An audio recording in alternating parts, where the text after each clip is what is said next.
Hello students, welcome back to Catalyst YouTube channel. आज के video में मैं आपके लिए लेके आई हूँ पार्ट 3 स्टैट्स का, और ये वीडियो सीरीज चल रही है आईसीएमआर जेआरएफ स्पेसिफिक, जो एग्जाम आपका 8 जुलाई को होने जा रहा है। अगर आप उसमें अपेयर हो रहे हैं तो स्टैट्स की सीरीज जरूर देख के जाइएगा। ऑलरेडी इस सीरीज में 2 लेक्चर्स अपलोड कर चुकी हूँ मैं, जिसको आप जाके देखिएगा। आईसीएमआर जेआरएफ की प्लेलिस्ट में आपको मिल जाएगा कैटलिस्ट के यूट्यूब चैनल पे। और जिससे मैंने सेंट्रल टेंडेंसी की सारी कॉन्सेप्ट कवर की है, उसके जितने भी पीवाईक्यूज आपके आईसीएमआर जेआरएफ एग्जाम में आए हैं वो मैंने सॉल्व कराया है, और मैंने कुछ प्रैक्टिस क्वेश्चंस भी आपको दिए हैं। लेक्चर 2 में मैंने स्क्यूनेस की कॉन्सेप्ट कवर की है, इससे भी क्वेश्चंस आपको आईसीएमआर जेआरएफ में मिलते हैं। आज के लेक्चर में हम कवर करेंगे कि स्क्यूनेस को हम कैलकुलेट कैसे करते हैं। लेक्चर 2 में मैंने स्क्यूनेस की कॉन्सेप्ट आपको बताई थी, positive and negative skewness, mean mode median का रिलेशनशिप क्या होता है ये बताया था। इस वीडियो में हम कवर करेंगे कि अगर हमें कोई डेटा गिवन है तो हम किस तरीके से स्क्यूनेस को कैलकुलेट कर सकते हैं। अगर हमें एब्सोल्यूट स्क्यूनेस कैलकुलेट करना है या फिर अगर हमें रिलेटिव स्क्यूनेस कैलकुलेट करना है तो हम कौन सा फॉर्मूला यूज करते हैं, बाउलीज मेथड क्या है, कार्ल पियर्सन मेथड क्या है, और इन मेथड्स को यूज करके हम कैसे स्क्यूनेस को पता कर सकते हैं। राइट, तो देखिए फर्स्ट ऑफ ऑल यहाँ पे 2 चीजें आपको समझनी है कि हमारे पास 2 पैरामीटर्स होने वाले हैं, एक जिसको हम एब्सोल्यूट स्क्यूनेस बोलते हैं और दूसरा जिसको हम रिलेटिव स्क्यूनेस बोलते हैं या कोएफिशिएंट ऑफ स्क्यूनेस बोलते हैं। अब इन दोनों में स्लाइट डिफरेंस होता है और इसी वजह से इनको कैलकुलेट करने के जो फॉर्मूले हैं वो भी अलग होते हैं। तो फर्स्ट ऑफ ऑल देखिए, जो मैथमेटिकल स्क्यूनेस है इसको कैलकुलेट करने के can be studied by absolute as well as relative skewness. तो first of all skewness absolute की अगर हम बात करें तो when the skewness is presented in absolute term, है ना, दैट इज इन यूनिट, तो ऐसे स्क्यूनेस को हम क्या बोलते हैं, एब्सोल्यूट स्क्यूनेस बोलते हैं। लेकिन अगर स्क्यूनेस को हम परसेंटेज में या रेशियो में एक तरीके का कंपैरेटिव एनालिसिस कर रहे हैं तो उसको हम क्या बोलते हैं, रिलेटिव स्क्यूनेस। और रिलेटिव स्क्यूनेस के लिए ही दूसरा टर्म यूज किया जाता है, कोएफिशिएंट ऑफ स्क्यूनेस। और इस पे आईसीएमआर जेआरएफ के पेपर में आपके क्वेश्चन पूछा गया है 2 से 3 टाइम, जिसमें कुछ क्वेश्चंस मैंने यहाँ पे डाले हैं, सेम पैटर्न पे क्वेश्चन पूछा गया है। तो ये कोएफिशिएंट ऑफ स्क्यूनेस जो है ये एग्जैक्टली रिलेटिव स्क्यूनेस होता है। So if the value of skewness is obtained in ratios और percentage, it is called as relative और कोएफिशिएंट ऑफ स्क्यूनेस। तो ये हो गई सिंपल सी डेफिनेशन कि एब्सोल्यूट स्क्यूनेस क्या है और रिलेटिव स्क्यूनेस क्या है। थोड़े डिफरेंसेस और है, उनको भी समझ लेते हैं।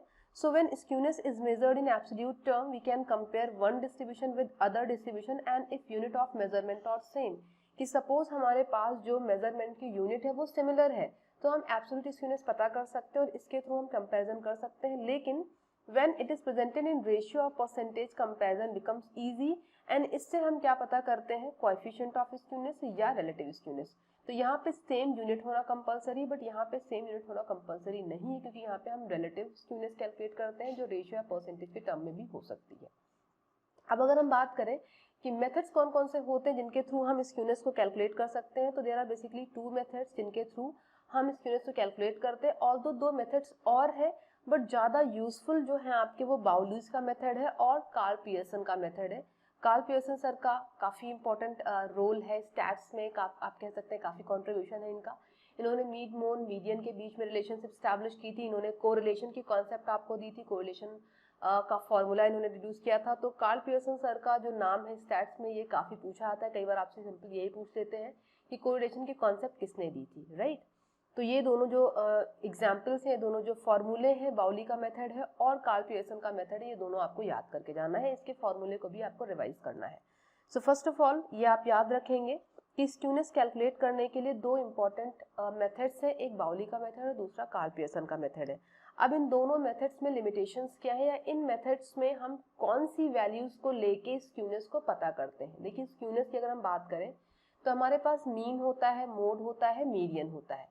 पॉजिटिव स्क्यूनेस अगर होती है तो हमें पता है मीन की वैल्यू ज्यादा होती है, नेगेटिव स्क्यूनेस होती है तो मोड की वैल्यू ज्यादा होती है। अब अगर हमारे पास मीन, मोड और मीडियन है तो हमने स्क्यूनेस पता कर ली, बट क्या इसके अलावा कोई और भी तरीका है इसको पता करने का, वो इन दोनों मेथड्स के थ्रू हम चेक करेंगे। सो फर्स्ट मेथड है बाउली का method, Bowley's method of skewness, and Bowley's method of skewness is based on the value of median. ध्यान दीजिएगा, हमारे पास क्या है, मीन है, हमारे पास क्या है, मोड है, और हमारे पास क्या है, मीडियन है।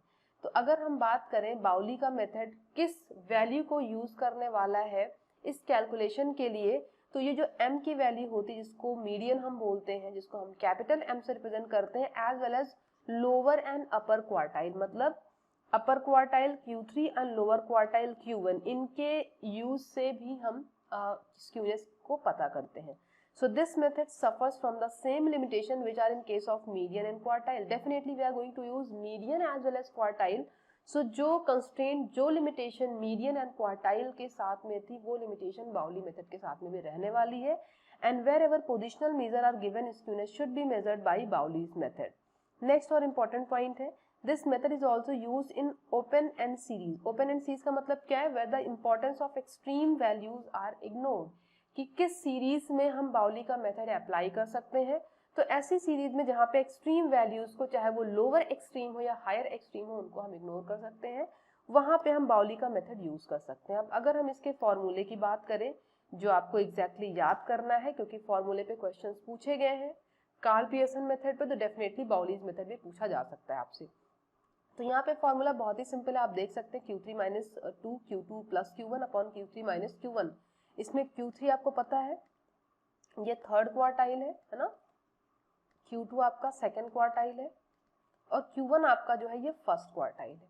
तो एब्सोल्यूट स्क्यूनेस पता करने का जो तरीका है आप देख सकते हैं Q3 plus Q1 minus 2 median. तो अगर आपको मीडियन और क्वार्टाइल की वैल्यू गिवन है तो आसानी से आप एब्सोल्यूट स्क्यूनेस पता कर सकते हैं. और अगर आप बाउलीज मेथड से अगर आप स्क्यूनेस पता कर रहे हैं तो उसकी रेंज आपको याद रखनी है प्लस माइनस 1 के बीच में होती है. नेक्स्ट मेथड आएंगे कार्ल पियर्सन का मेथड. कार्ल पियर्सन मेथड से भी हम दोनों चीजें पता कर सकते हैं, एब्सोल्यूट स्क्यूनेस भी पता कर सकते हैं और जो रिलेटिव स्क्यूनेस है जिसको हम कोएफिशिएंट ऑफ स्क्यूनेस बोलते हैं वो भी हम कैलकुलेट कर सकते हैं. तो अगर हमें पता करना है एब्सोल्यूट स्क्यूनेस तो बहुत ही सिंपल सा फॉर्मूला है कि मीन और मोड के बीच में जो डिफरेंस है वो कितना है, उससे हम एब्सोल्यूट स्क्यूनेस पता कर लेंगे. बट कंडीशन क्या है कि हमें ऑलरेडी पता होगा मीन और मोड की value. So where the relationship of mean and mode are established we can calculate absolute skewness by this formula mean minus mode. But अगर हमें पता करना है कोएफिशिएंट ऑफ स्क्यूनेस जो आपके आईसीएमआर जेआरएफ एग्जाम में पूछा गया था, इस फॉर्मूले पे क्वेश्चन आपके एग्जाम में पूछा गया था जो अभी मैं सॉल्व कराऊंगी आपको. सो अगर हम कार्ल पियर्सन मेथड को यूज कर रहे हैं कोएफिशिएंट ऑफ स्क्यूनेस या रिलेटिव स्क्यूनेस को कैलकुलेट करने के लिए, तो हम कौन सा फॉर्मूला यूज कर सकते हैं? Mean minus mode upon standard deviation. तो ये फॉर्मूला आपको याद रखना है. ये फॉर्मूले पे क्वेश्चन आपके एग्जाम में पूछा गया है, बहुत ही सिंपल सा है, m minus Z upon S D. कि अगर आपको मीन की वैल्यू पता है दैट मीन्स x बार, और अगर आपको मोड की वैल्यू पता है तो आप आसानी से जो स्क्यूनेस की वैल्यू है वो पता कर सकते हैं. मैंने यहाँ पे लिख दे रही हूँ x bar minus Z upon S D, है ना. अगर आपको s के पता करना है तो इस फॉर्मूले को आप यूज कर सकते हैं. This is the first formula. Second फॉर्मूले में देखिएगा 3 mean minus median upon standard deviation. तो अगर मोड की जगह मीडियन भी आपको गिवन है तो भी आप कार्ल पियर्सन का मेथड यूज कर सकते हैं स्क्यूनेस को पता करने के लिए. अगर हम रेंज की बात करें तो इसकी रेंज आपको प्लस 1 के अराउंड मिलती है. अब यहाँ पे दो मेथड्स और होते हैं, हालांकि इन पे क्वेश्चंस अभी तक नहीं पूछे गए हैं और ये बहुत ज्यादा यूज नहीं किए जाते, फिर भी इनका भी फॉर्मूला याद रखिएगा. पूछ सकते हैं, कार्ल पियर्सन पूछा गया तो बाउलीज मेथड ही पूछ सकते हैं, कैलीज कोएफिशिएंट ऑफ स्क्यूनेस भी पूछ सकते हैं आपसे. तो इसका फॉर्मूला आप देख सकते हैं P90 plus P10 minus 2 median upon P90 minus P epsilon. तो P10 क्या है? 10th percentile. ये वैल्यूज आपको गिवन होंगी and P90 is 90th percentile. But this method is rarely used, बहुत ज़्यादा फ्रीक्वेंटली ये मेथड यूज नहीं होता है. नेक्स्ट देखिएगा whether relationship between mean and median is not established. अगर हमें इन दोनों का रिलेशनशिप नहीं पता है उस कंडीशन में हम क्या करेंगे? एब्सोल्यूट स्क्यूनेस पता करने के लिए 3 मीन माइनस मीडियन से हम पता करेंगे. और यहाँ पे भी जो रेंज है ये भी आपको याद रखनी है. अब क्वेश्चन देखेंगे जो आपके आईसीएमआर जेआरएफ 2018 में पूछा गया था, जहाँ पे आपको दी है वैल्यू मीन की, एक्स बार की वैल्यू गिवन है 10, मोड की वैल्यू गिवन है आपको z की 13 और आपको एस डी गिवन है, स्टैंडर्ड डेविएशन गिवन है कितना? 1.5, राइट.